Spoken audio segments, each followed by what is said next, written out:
This is Bill and Mike at Highland Hill Farm, and today we're going to discuss a little bit with you about whether you should berm or not to berm.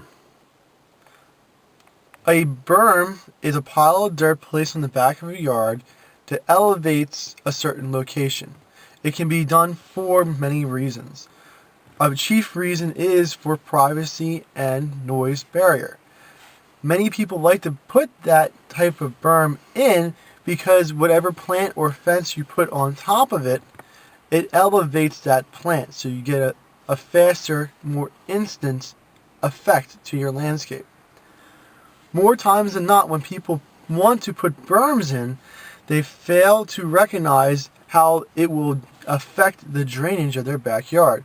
So before you hire anyone to put a berm in or mound dirt anywhere, you should really look at your landscape and when it rains, how the water runs off your property so you don't create ponds and lakes in your backyard. Mike, in the construction of a berm, can a berm be built that actually does more damage to growing quality nursery stock? Absolutely. It all depends on how you build the berm, how tall the berm is, how wide it is, what the slope of the berm is. All those have factors that can play out to the growth and quality of the plant that you have on top and even on the growth of the plants next door. If you have an old forest that you're putting this berm into and you pile a lot of dirt on top of those existing roots, say you put 3 foot of dirt on top of it, that will block the airflow of the old tree roots, and therefore with the air being blocked to the roots, those roots suffocate and die. The end result is that you may have a tree that's no longer stable in your backyard just because you put a berm of soil there.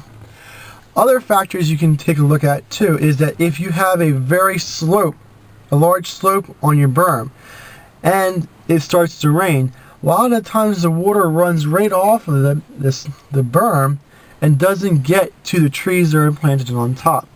If the slope's not aggressive, then that's not much of a problem.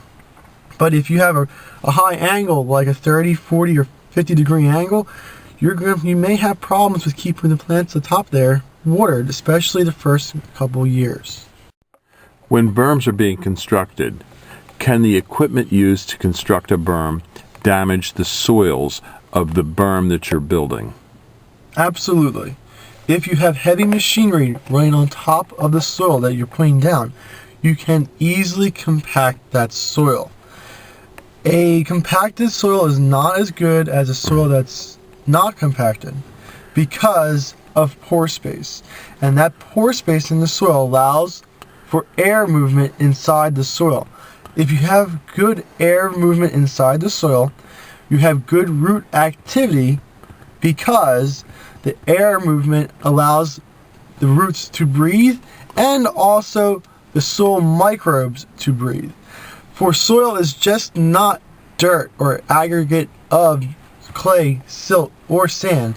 It's a living organism of itself. And if you compact the soil, you block the pore spaces, therefore suffocating the soil microbes and therefore making a poorer soil. When a contractor is building a berm, can he damage soils leading to the area where the berm is being made? Yes, he can. That is a possibility. It all depends again on what type of equipment they use. It is possible, but each and every contractor does it a little differently.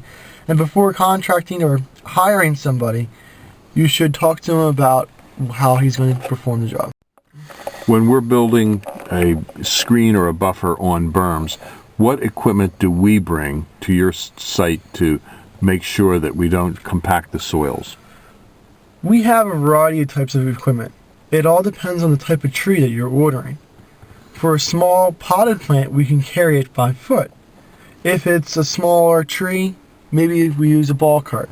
If it's a medium-sized tree, we may bring a walk-behind tracked loader. If it's a humongous tree, then we may bring out the big guns and bring out a big piece of equipment. It all depends on what the job is and how big of a tree you're trying to plant. What are optimum tree sizes to start with on a berm so that you get fast grow out and you get quality tree growth quickly? That question is a difficult question to answer, because when people are selecting trees, they are selecting trees for a purpose. Typically, we find that a tree that's about 3 foot tall does the best for transplants. However, many times, and in most locations, a 3-foot plant will not suffice and will not do the job. We typically go for a 5 to 6, 6 to 7, 7 to 8 foot sized plant. And that is a big enough plant to give someone instant privacy so that they don't have to see whoever or whatever they're trying to block. Every now and then we'll go do the bigger trees, such as like the 10 to 12s, and sometimes we do the monster trees up to 20. Typically, the larger the size of the tree, the longer it takes for a transplant shock to go through. And if you're looking for growth after planting, the smaller the tree, the better the growth is afterwards.